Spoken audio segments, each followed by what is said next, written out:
Lobby. Let's all go to the lobby. Let's all go to the lobby to get ourselves a treat.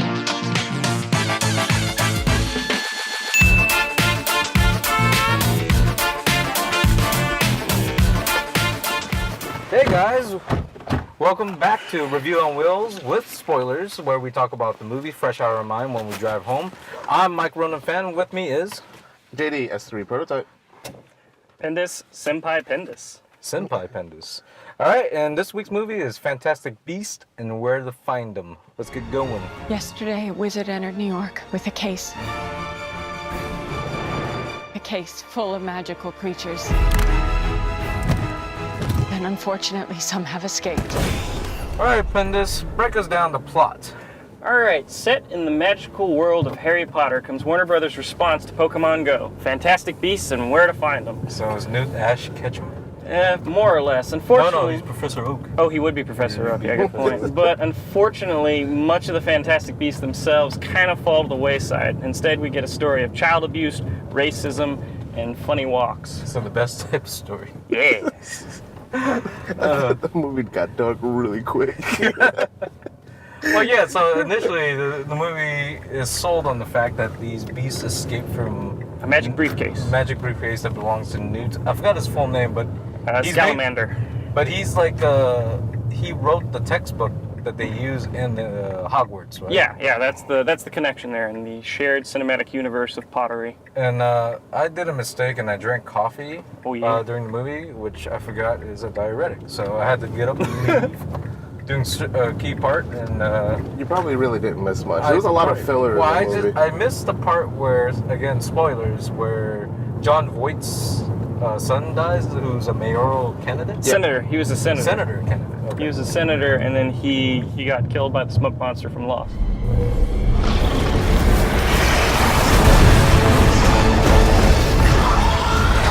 He got killed because I guess we found out later because he made fun of the Flash, or AKA Ezra Miller. Okay, so what is the smoke monster? Let's get that out of the way. So that is supposed to be an obscura, or an obscurial. They called it a couple different names in the movie, but to the best of my understanding, it was a creature that is born out of the negative emotions and repression of a young wizard's magical abilities.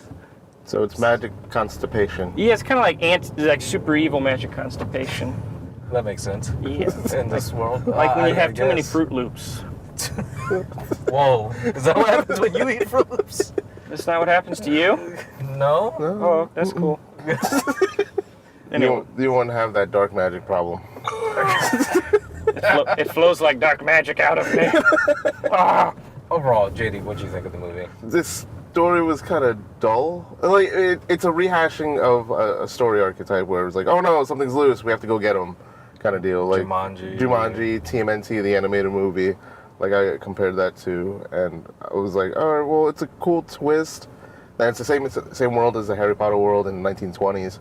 That's cool, but outside of that, it's kind of a dull movie. Pendus, Senpai, tell us your opinion of it. I would agree with JD. It felt dull. Again, the most exciting part of the movie is the Fantastic Beasts, but the Fantastic Beasts themselves kind of fall to the wayside as we're once again dealing with like racism and maybe not necessarily xenophobia, but dealing with the whole contrast between like the magical world and the non-magical world. And something I noticed is that the magical world in this movie, they were kind of dicks to the non-magic people. The Muggles? Yeah, the Muggles, or the No-Mages, which I really wish Jacob at one point had been like, you can't say that, that's our word. Hey, Mr. English guy, I think your egg is hatching.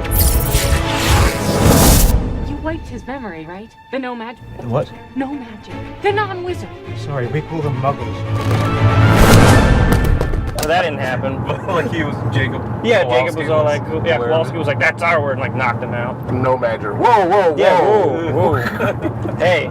That hard R. Yeah, that. But it was just dull. I thought it was dull and just. I feel like the screenplay itself probably needed another draft because I felt a lot of that movie depended on you having read a lot of the books and knew a lot of the lore and had seen most of the movies, which is fine to an extent, but like that opening exposition, you can't. There's so much dependent upon it. Yeah, and you can't read anything. Yeah, in the it. opening shots were of newspapers, basically catching up the audience on what's going on in that world. Which, what was his name? Griswold? Yeah, the Griswold family, yeah. Yeah, the Griswold family? Yeah, that's Grindelwald. Grindelwald. He was doing something, but I couldn't read any of the news clippings because they were coming back by so quickly. He was Hadokening people, like in that opening. This is related to Grindelwald's attacks in Europe. This could mean war.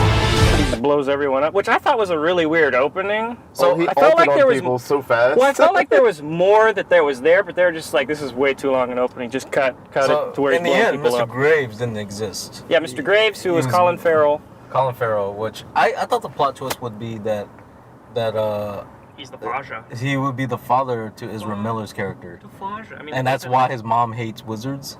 I guess. I thought that would be an interesting plot twist, but I mean, I don't blame him for leaving. Have you seen that woman? Yeah. Good God. So angry. She's angry all the time. He's like, I'm out, and teleports. I'm going out for some cigarettes. And he never came. I'm going out for some magical cigarettes. Ezra Miller's just like, I hate you, Dad. You told me you were going to get cigarettes. You never came back on to teach me to be a wizard. Now I got magic constipation. And we've both lived in the shadows for too long. I would say this. The biggest problem I have with the movie is the pacing.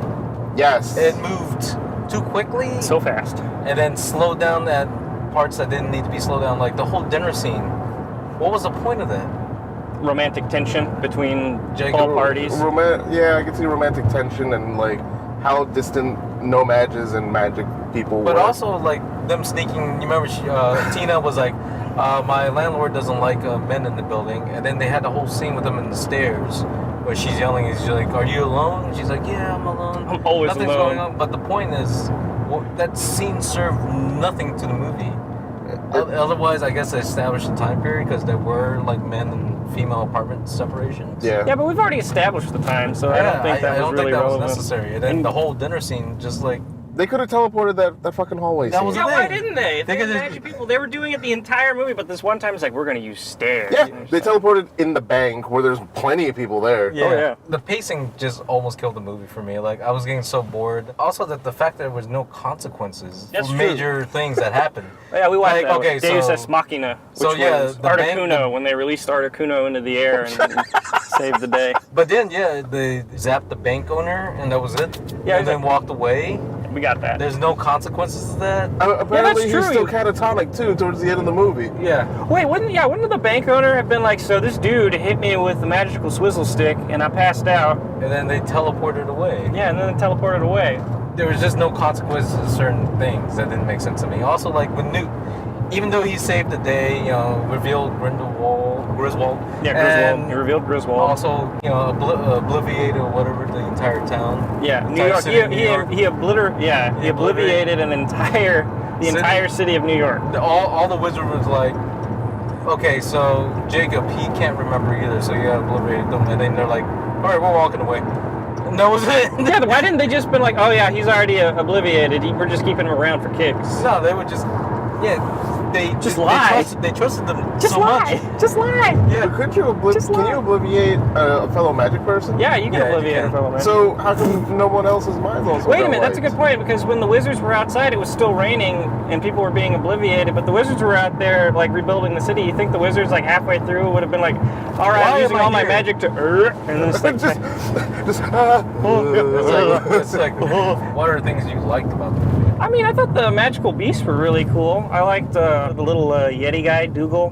who would turn invisible and, like, was running babysitter? around. Yeah, the babysitter. I liked him, and of course, I liked the little mole or platypus guy. The I like the platypus. platypus was Who the best stole the part. movie. He stole the movie.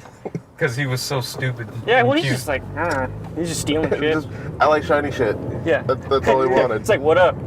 It's basic. We can understand him more so than we can understand the plot. He's just getting shiny stuff. He's like the new Pikachu of the Wizarding world. He's the Pikachu of the Wizarding world. The world of the movie was very fleshed out. I could understand the world around it. It's just When it came to story, the elements that were supposed to be integrated were confusing. I didn't like Newt too much as a character either. He was like a shy archetype, but at the end he became heroic. What did you like about the movie? Well, I like the platypus. Yeah. That was it. That's all That Leg was likes. pretty much the That's only thing I I like liked the about movies, it. the That was platypus. the platypus that stole shit. It should have been the was my favorite. Fantastic Beast and Yeah. where to find him. The whole movie should have been from his perspective. Like, instead of like Leonardo DiCaprio, what was it, like Catch Me If You Can? It was just him, where you replace Leonardo DiCaprio with the platypus and Tom Hanks with Newt, and they're just like running around America trying to catch Please him. make that movie poster. Newt didn't seem like a lovable character to me. I had a hard time understanding him during the movie because he mumbles. He mumbles a lot. It was open? Just a smidge. That crazy Niffler thing's on the loose again? Might be. So I didn't want to do that. And I wasn't sure if he was on the spectrum or he was Asperger's, maybe. Well, originally, I- from what I heard, was the way Rowling wrote it, he didn't actually have any quirks. He was just like, I don't want to do this. And that was it. But when Eddie Redmayne came in, he added all those elements to it I mean, to I make his guess- character more interesting. Because I think without it, it would have been, a really dry performance. Because you don't really care. I didn't particularly care about any of the characters in it, aside Well, from Jacob. Yeah. Jacob also stole the show from me. I don't think I'm dreaming. Give it away. I ain't got the brains to make this up. Well, he was just the guy that was just wrong place at wrong time, and I liked the romance he had with the The sister. the sister, What was Tina's her name? sister. I Wikipedia that. And Apparently she could cook. oh, Strudel. strudel. She Like was I didn't even she care was a tart about. for herself. I didn't really care about Graves, which, by the way, if Graves turned out to be like the Nazi that they were looking for, like the wizard Nazi, Madame Pickery, the president of the American wizard, she's a terrible president. She was awful. Dude worked right underneath her and didn't know it. Yeah. What's great Hiding is in like, plain sight. well, what's great is earlier she like took a stab at the prime minister of the Wizarding World from England, and she was like, "Yeah, remember how you didn't catch him?" So I'm wondering if now the prime minister's like, "Yeah, remember how he was working under you for like X number of years? What You've up?" been paying him the Yeah, whole you were entire time. paying him, You were paying funding for, his operation. You were paying for Magic Magneto. It was Magic He Magneto. was Magic Magneto. He was like, the wizards shall rise. Yeah, My the kind wizard- will no longer be suppressed. Magic power. With that number burned to your forehead, Charles. Yeah, the number burned into your forehead, Charles. When you look at the British Wizarding World, they're much more accepting of like the non-magic folk, the Muggles as they call them. But then you come over into the America, and there's almost this almost hilarious like caricature of how much the wizards are like, you don't look at the non-magic people, you don't interact with the non-magic people, you don't procreate with the non-magic people. So she was 1920s Magic Trump. She was 1920s progressive magic Trump. She We're was a gonna woman build president. a magic wall. We gotta build a there was a magic wall. They built a magic barrier. They were keeping, there's a magic wall. Like, wrong, we're gonna make the Wizarding World great again. We gotta keep out all the non-magics. I'm not racist, I just think they're filthy degenerates who can't use magic. Don't let them near us. What'd you guys think of Ron Perlman's appearance? It was so forced.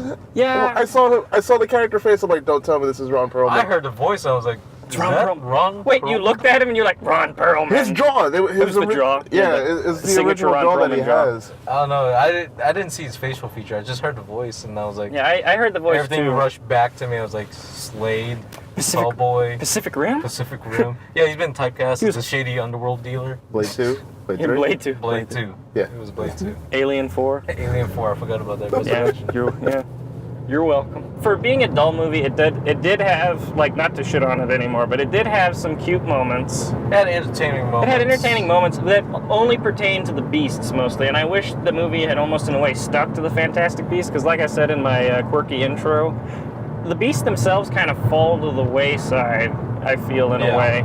And I wish it had solely been about them, like, trying to catch something that had come out of the case. Like, the big bad had been something that came out of the case rather than... The obscure or whatever escaped that he had in prison, that would have made more sense. Yeah, like, I would have liked that more. I just felt like this... So that obscuro that was inside the case, was that pulled out from the little girl? Yeah, that was he got that from a little Sudanese girl who, when she died, he extracted the creature from her and then trapped it inside of his little bubble. Can we give scene of the year when he's trying to mate with the Oh yeah, that was funny. The lava rhino. Lava rhino. It's a lava. That was a Pokemon. cute scene too. Like I like that scene. I just wish it they brought would've- me out of it, and it showed his character. Like he'll do anything for these animals. Like, he was Animal Lover of the Year. Moments that were needed to show more of his character, like we see a lot of his character when he interacts with the animals, and that's great, but I wish we had to focus more about the animals and less on this weird, like, political thriller angle where it's, again, we're dealing with what's already been kind of dealt with before, which was the no-mages, the non-magic folk. The best way I can relate this movie to another one is, like, Lord of the Rings and The Hobbit. Yeah. You had this epic that's supposed to be Lord of the Rings, and The Hobbit that preceded it, but it can't reach the same level of epicness because it's the crown jewel. Yeah. It's Lord of the Rings, and that's how I feel about it. I mean, I think the story was dull. It had a lot of cute moments. I think it's just one of those things where writing a novel versus writing a screenplay, two different animals. I think she can learn from it. I don't think she's a bad writer by any stretch. I just think it's a different animal, and you need maybe a little bit more honing of skill there. But like the overall review at the end too, that Colin Farrell is Jack Sparrow. Yeah, that he's really Johnny Depp. Johnny Depp. In whiteface, I might add. Well, if you're white, can you whiteface even more? I think you can whiteface. You can pale face. You've done it before. There's a pale face. You end up albino facing. Yeah, Mad Hatter, whiteface. That's true. Edward Scissorhands. That's true. Whiteface. Wait a minute. Johnny! He's typecasted as whiteface. He's typecast as pale white man. That's how Jack Sparrow, but he got tan. He got tan. Well, that was his natural complexion. Yeah, what was it Griswold? Grindelwald. No, Griswold sounds much better. All right, we'll call him Griswold. So he was written to be the big bad of the universe. Yeah, at that time period. Yeah, but he can't compare it to Voldemort. Yeah. They mentioned him real quick in the movie. No, they mentioned Dumbledore. Real quick in the movie. They mentioned Dumbledore. No one should be. Voldemort doesn't exist yet. I think he's like a kid. He's not even a kid. He shouldn't even be born yet. I don't know the timeline. Well, yeah, he shouldn't be born yet. I mean, it's 1920. But someone mentioned to me also. He was born in the 30s. I don't know. That I heard somewhere that the love interest that he had previously, that I pictured that Newt Lestrange. Was the mother or grandmother to Helena Bonham Carter. Character. In, Harry Potter. But I think the twist. I think the way what was hinted at in the movie was Eddie Redmayne's past girlfriend, Lestrange. She went in a completely different direction, and she probably went with more of the fanatical aspect of Griswold and his buddies. So basically, what's the next movie's gonna be? Because it's not like the Beast could escape again. It might be. It'll probably be about dealing with Grindelwald's war and Well, they've already said that the next movies are going to focus a lot more over young Professor Dumbledore with Eddie Redmayne going on adventures and stopping like Nazi wizards. Gestapo. Yeah, Gestapo. Because I was wondering where they're going to go with this. It's not like the Beast could escape again. I wonder if it'll take place in the American Wizarding World again. Because I liked it. I liked the combination they did with the American Wizards. I think they will. I think they will because there's two things that set it up. One, Newt said he would return and give her a book in person. That's true. And two, they already covered the British Wizarding World. They wanted to concentrate more on the American one than this one. They are going to go stay in America in this one. Cool. Maybe. I wonder if Jacob will return. I hope so. I hope they bring him back. I liked his character. Yeah, he hooks up with the sister. Tina's sister. Other Tina. Yes, you can't have my sister. No. There's a lot of you can'ts in that movie. You can't have magical creatures. Hashtag you can't Tina. Yeah. Hashtag you can't Tina. You can't. I think another thing, and this may have added to why so much of the plot was A, exposition, and B, maybe not fully fleshed out, is because this is supposed to be part of like a 5-art super story that's going to be revealed. That, of course, leads up to Harry Potter, or the events of Harry Potter. I forgot. Graves gives Ezra Miller, what was his name? Credence. He gives Credence a Deathly Hollow Horcrux. Illuminati, yes. Yeah, Horcrux. If you don't look hard enough, it looks like each of the signs of the Teletubbies.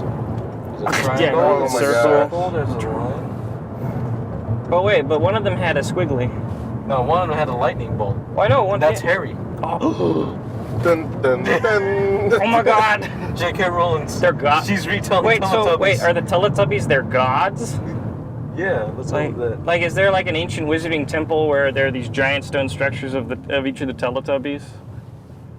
Because I'd buy those things. All right, so let's wrap it up with our opinions on the scale of would you stay home and read a book, wait for it to stream, or actually take the drive to go watch the movie. Pendus, how would you rate it? Somewhere between just reading the book and streaming it. Just stay home and read a book. Yeah, just read the book. Yeah, it's a lot. It'll probably be a lot more interesting than watching this overall kind of dull movie that didn't really go too much into the Fantastic Beasts or where to find them exactly. JD, what about you? If you're not a Harry Potter fan, stream it at home. If you are a Harry Potter fan, go see it in movies. Stop playing these in-betweens, you assholes. I gotta create graphics for these. Alright, well, just stream it. Just stream it. Okay. It's worth the price of admission, but I'd be happier watching it at home. For me, I would definitely just stream it. It's not worth the drive. Even if there's Potter fans, I would tell them not to go. I'm not a pothead. I would tell those potheads to stay home and watch it, but if there's such fans, they're gonna go watch it anyways. Yeah. But it turns out not to be that great a movie. Like Pinda said, I wish that the beasts were the center point of the movie, and they don't. In the end, the plot of them fall away to the wayside. Yeah. All right, so that'll do it for Review on Wheels. Check on us again, and next week we'll review a new movie. Put this on. Why would I have to wear something like this? Because your skull is susceptible to breakage under immense force.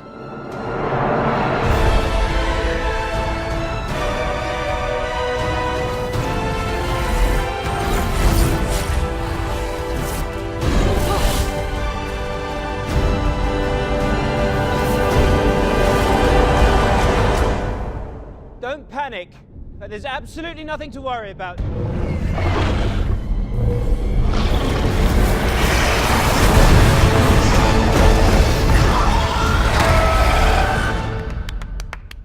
I want to be a wizard.